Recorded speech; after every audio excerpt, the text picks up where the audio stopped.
Chapter 2. Never Speak a Word. Boston, 1988.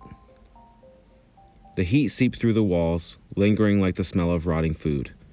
Even the bricks of Harvey's fourth-floor apartment glistened with humid perspiration. "Do you think they're really going to care what you have to say? They've been doing this for a week," said Harvey. Dom sat at the edge of his mattress with his hands balled into fists. He wore nothing but a sleeveless undershirt clinging to his clammy chest. If anger were a tangible thing, the room would have been filled with his. "I don't care what they think," Dom growled. "Enough is enough. Someone has to stop them from making that horrible screeching noise up there. We can't be the only ones hearing this, are we?" Harvey, unlike Dom, held more pacifism behind his exhausted gaze. Neither of them needed any more reason for rage. These days were indeed the mad blood stirring. "Well, if you storm up there, you're on your own, Dom. I don't want anything to do with that." Harvey's answer seemed to amplify his roommate's frustration. Dom bit his lip hard enough to break skin. The fidgeting of his right leg sent steady vibrations through the floor. "I don't get it," Dom continued. "You're always the first one to back down. Stand up for something in your life, Harvey. For once, don't be a coward." The air condensed into something more like liquid. The humidity of it hit Harvey's lungs like a wet blanket. "I'm not a coward. I'd just rather not argue, especially with people we've never met. Whatever they're doing up there, I'm sure it's beyond our control, so just let it happen." Dom pried himself from the bed and paced the length of the bedroom. Harvey leaned against the doorframe with his arms crossed. The scorching part of the day had already passed, leaving the walls drenched in shadows like splashes of paint. The entire apartment, without the usual glow of sunlight, had since dimmed into nothing more than dusky shapes and colors. "I'll tell you what," Dom answered. "Come upstairs with me, and I'll let you be the voice of reason. You can keep me from doing something I'll regret. Deal?" Harvey snapped a crooked little grin, but quiet enough to show hesitation. "I don't know." "Honestly, you don't have a choice," Dom chuckled. "Let's go." Before Harvey could rebuke, Dom stormed from the room with his tricep in tow. He clutched hard enough at it to shoot a bolt of pain up his arm, while the strange clanking noise amplified above their heads. They found the kitchen, then eventually the front door before Harvey swiveled away from Dom's surprisingly strong grip. "We can't just barge in there and expect them to stop," Harvey said, nerves rising at the thought of confrontation. "Plus, we don't even know what's going on in there. Maybe it's just renovations." "Well, we'll see, won't we?" Dom asked. They stormed through the hallway, passing the older woman from apartment 45B, whose name Harvey could never remember. She stared with her ever-critical eyes. Miss Rourke, Harvey thought. Yeah, that's it. "Where are you headed?" she asked. The canyon wrinkles that lined her Mediterranean features compacted into a puffed snarl. She hunched slightly, enough to keep her from making full eye contact with the pair of young men. "Do you hear that banging from upstairs?" Dom asked. She seemed noticeably perplexed, unloading a grocery bag of vegetables and artisan bread from her arms.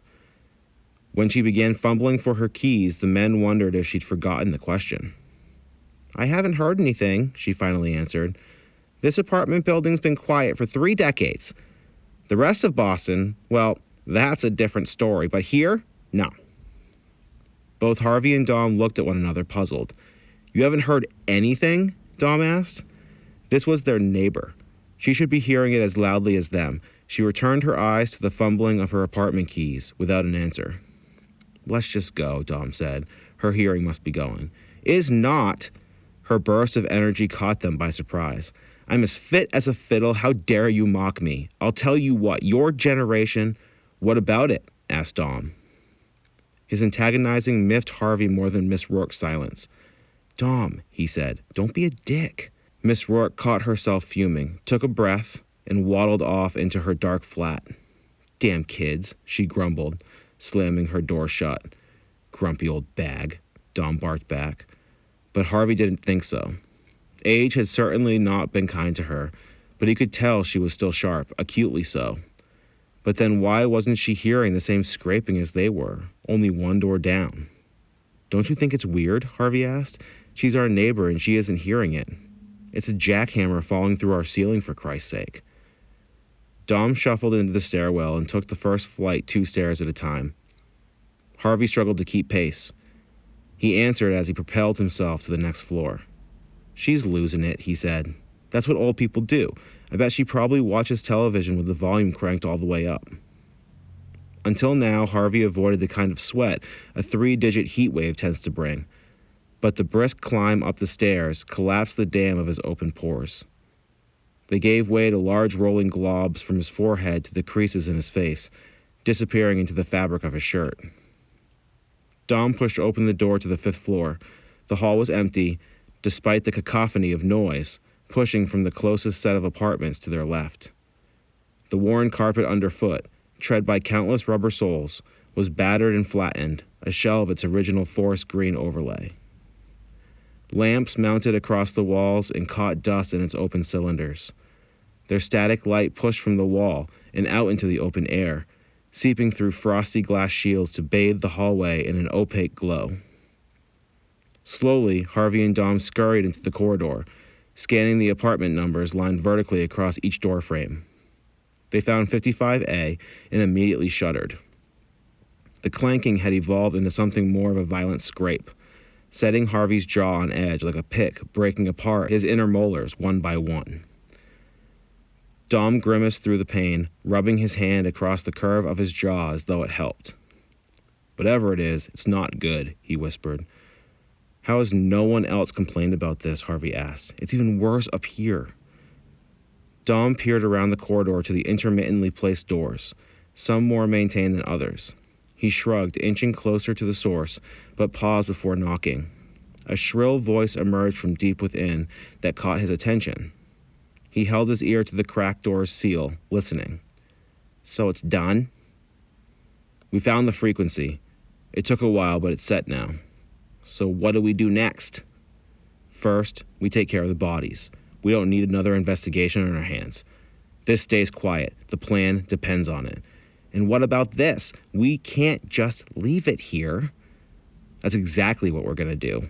We allow the mechanism to do its job. We give it as much time as we can give it.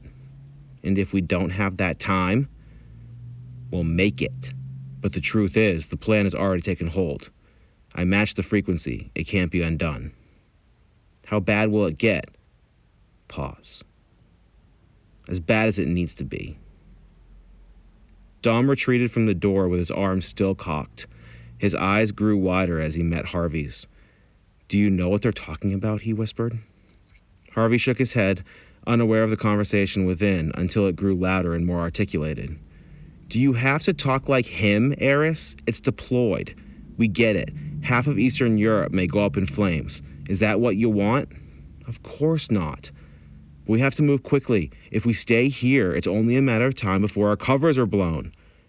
If you couldn't tell, we're on thin ice. You know there's a reason why we chose this apartment in this city, right? The frequency only carries if it's pointed through the window. If we move it too early, it may not stick. Probabilities. Things can still go wrong. We can't afford that, but we have no other choice." Dom turned to Harvey, confusion riddling his eyes. "What are they talking about?" he asked. A strange rattling radiated from inside the doorframe. The mechanism churned away, metal on metal, sending a slew of heavy tremors through the floor. Dom lost his balance and flopped to the floor in a mess of limbs. What the hell was that? The mechanism screeched to a stop, succumbing to its own deep silence. "Shh! Did you hear that?" A new female voice emerged as a scurry of heavy footsteps made for the door. "Shit!" Dom groaned. "Hide!" Harvey shuffled into a nook at the far wall behind the stairwell as the door to 55A whipped open. Dom hadn't been so lucky. A young woman, younger than either of them expected, edged into the hallway. She towered over Dom with a pair of vivid steel-cold eyes. "Get up," she said. Her hair, bursts of mocha breaking through a sea of auburn, fell to her shoulders in pencil-straight locks, pulled back behind her ears like the open curtains of a stage. There was a callousness in her demeanor that chilled the room, particularly in the way she crossed her arms over her chest. Dom found his footing, but not before she made her overpowering build apparent. Flat-footed, she stood a good 4 inches over him. Who the hell are you? She asked. I could ask you the same, Dom answered. Are you new to the building? He peered into the crowded apartment behind her, angling at the hip to do so. A mob of bodies collapsed over a strangely spherical machine, dozens of hands working at its guts. A single metal arm rose to the ceiling with a slight bend behind a mysterious box that blinked red from the corner of the room. Are those your friends? Dom asked. More like, she paused, colleagues.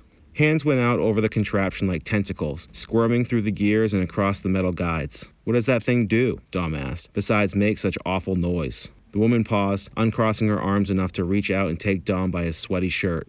The stretch of her muscles loosened so that her bulky frame narrowed. I really wish you hadn't seen that, she said. From her hip, she revealed a needlepoint dagger. She held it out in front of her, letting its blade shimmer in the overhead lights. Now hold on, said Dom. What are you doing? She sniggered, keeping her eyes on the shimmering blade. Let me ask you a question, she asked. What do you think it is?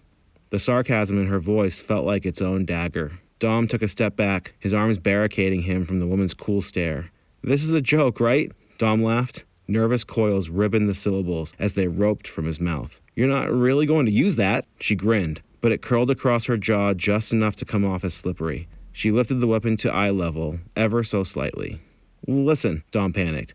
He retreated with a few clumsy pivots. We don't even know you. We heard that noise from downstairs and came up here to make sure everything was all right. That's it, I swear. She lowered the weapon, hesitating. We? She attacked with such explosiveness that she had her arm wrapped around Dom's collarbone before he had a chance to escape. Only her thumb stood between flesh and metal. Come out or I kill him, she growled. You have 3 seconds. 3, 2, 1. Okay, Harvey said. Don't hurt him. He edged out, walking cautiously into open space. Harvey's presence, albeit submissive, tightened the grip across Dom's chin. That's close enough, she said. Not another step. I don't know who you think we are, Harvey answered, but it's not who you're expecting. We're just 2 guys who live downstairs right below you, actually. You were eavesdropping, she growled, so don't give me that innocent bullshit. It's not eavesdropping if we overhear your obnoxiously loud conversations from the stairwell.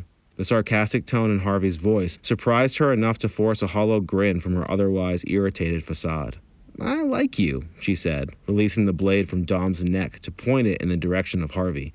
You have balls. Dom squirmed enough to force the dagger back to his throat. We came to see what all the ruckus was, that's all, said Harvey. Ag! A man's voice echoed from inside the apartment. What's going on out there? Agatha tisked from her stranglehold, shaking her head. The blade drew a drop of blood. Now you've done it, she said. You don't want to meet him. A behemoth of a figure approached from inside the door. Ag? The shadow asked. Give me a minute, she answered. She returned her focus to the white-knuckled grip of her dagger. What to do with the 2 of you? Harvey shivered. The blade tightened. We just want to leave. Please, coughed Dom.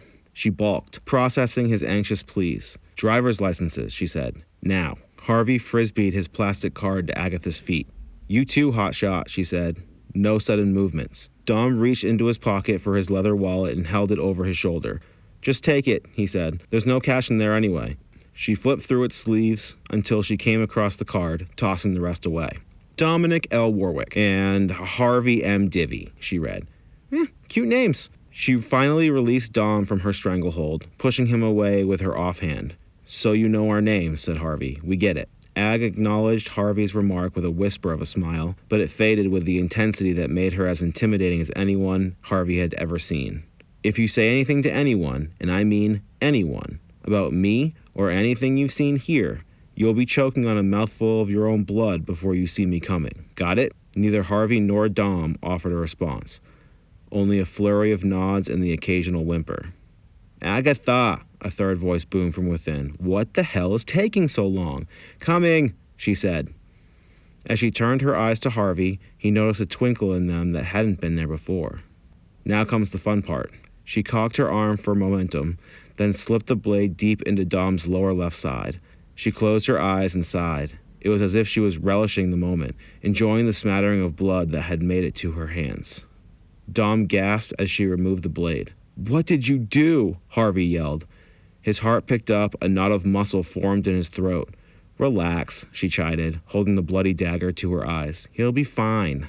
Shock widened Dom's pain-riddled stare. He collapsed to his knees, mortality rushing to his face in the form of a sickly white glow. Blood dripped into the waistband of his khaki shorts through the creases in his hand. "He's not fine," Harvey barked, rushing to his side. "He needs an ambulance." Agatha walked to the apartment door and turned, wiping the bloody dagger with a cloth hanging from a hook just inside the doorframe. She let it drop to the floor as if it meant nothing to her. "Believe me, a few stitches and he'll be fine," she said. "There are many weak points in the human body, but there," she pointed to the wound with a shake of her head, "no severed arteries, no cut nerves, and I even stabbed him with a clean blade. I stabbed to maim him, not kill. I've done it 1,000 times. 1,000 times? Harvey thought. Harvey's mind raced. "Listen," Harvey quivered. "You've done enough, okay? Just call an ambulance, please." Agatha sighed, rolling her eyes to the open apartment door. Shadows moved in and out of view from within. "And that would make you feel better?" she asked. Harvey jumped to his feet, anger flexing the lanky ropes of muscles under the skin of his forearms. "He's dying," he growled. His threat of violence meant nothing to her. She simply turned to the doorway and called in to the number of bodies working inside. "Coda," she called. "Time's up. Call 911 and pick up the sonoplier. We got a bleeder out here." A young bearded man emerged from the other shadows. Sweat beaded across his forehead, some dripping into the wiry patches of his beard. "Are you shitting me, Ag? You really can't control yourself, can you?" She let out a sardonic giggle. "You know me too well," she said, "but it's time to go. Either we call the cops or he does. We need the head start." Blustered, Coda disappeared. He hadn't ventured far considering the soft hum of connected dial tone drifting into the hallway. It came from just beyond the closest wall. He muttered a few indecipherable words, then reappeared with a sunken look of distress across his overtired face. 5 minutes, people. Let's move." It only took them 3. The collection of men and women had dismantled the cacophonic machine and shuffled it out piece by piece into the corridor. Harvey counted 8 of them in all, 4 men and 4 women, each endowed with a unique set of strikingly sensual features that tore Harvey's concentration away from Dom's painful groaning. Agatha tailed the others as she found the stairwell, staring back at Harvey with her unaffected steely eyes. "Some things are more precious because they don't last long," she said. "Remember that." Harvey narrowed his eyes, speechless, and then she was gone, slipped into the stairwell like a ghost. "I'm cold," Dom groaned. "Please." Harvey reached down to the wound at his side. A puddle of coagulating blood had stiffened across the floor in a stretch of darkened red. His face had grown sickly and weak, eyelids drooping against their own weight. "Stick with me, Dom," he said. "Don't close your eyes." A burst of noise entered the hallway from the stairwell. A pair of medics carrying a portable gurney charged onto the scene and slid into place on either side of Dom, carefully shuffling Harvey back against the wall. They spread the gurney out at his feet as everything blurred into fuzzy shapes and colors, lost in the anxiety of the moment. "Sir?" One of the medics called. "Sir, can you hear me?" Harvey nodded, wide-eyed, but now he found himself on the floor, back against the nearest wall. Had he collapsed? "Did you call this in? What happened?" the medic asked him. "Sir, can you hear me?" The featureless faces of Agatha and the others replayed in his head, but he couldn't find the will to bring them back to life. "We're everywhere," she'd said. "Sir, can you hear me?" the medic continued. He turned to his partner. "I think this one's in shock." Harvey turned to Dom. An oxygen mask disguised his face, but Harvey could tell they were quickly running out of time.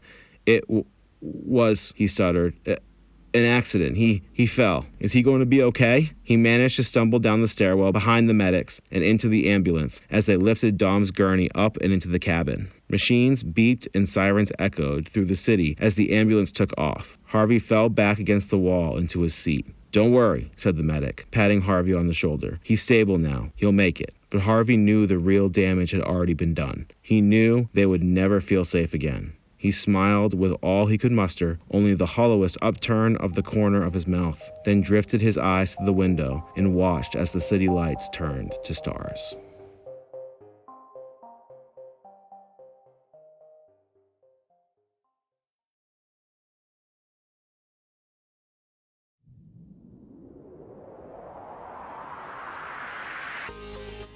Thanks for listening to the Dorian Collective.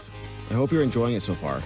If you do like what you're listening to, please tell your friends and share the links below on social media. Every subscription helps and will make it so that local authors like me can produce even more creative content for you. So thank you again for being a part of my stories and bringing more people into the fold. There's even more fun to be had, so gear up, and I'll be back soon with more.